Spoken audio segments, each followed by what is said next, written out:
Quick Takes with Ed Masterson.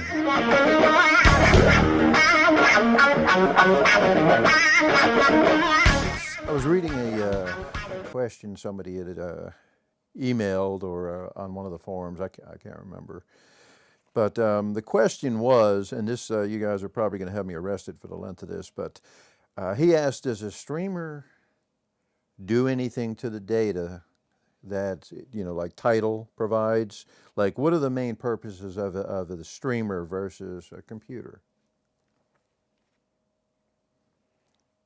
And if can I interrupt? Yeah, you definitely could argue that a streamer is a computer, and so really the difference is a streamer is a dedicated, purpose-built computer, with one purpose. That's what purpose-built. But the kind of obvious, but the computer can run a piece of software that is a streamer, so to speak, but it then has, in theory, the other things running in it. The operating system has a lot of things going on, right?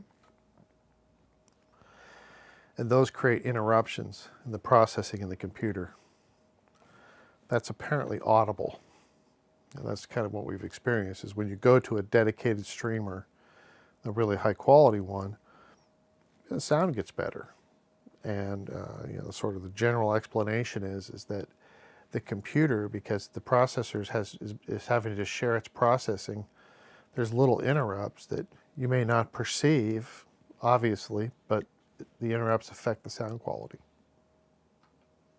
So, like, what are the main purposes of a streamer? I mean, I like this. Crap.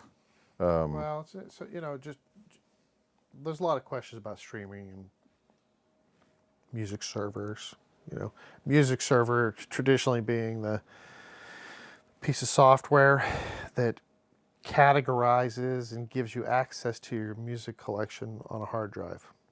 Okay. Now with the advent of all these streaming services, that would be companies that do that for you, so that you don't have to go buy the discs and categorize them. They do it for you, and you just pay for that service.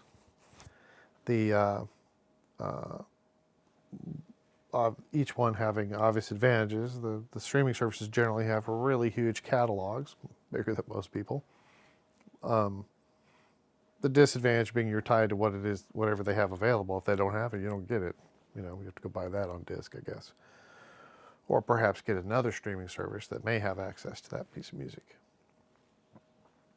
You also have to have internet access of some kind, either through your cell or through a landline, or Wi-Fi through a landline.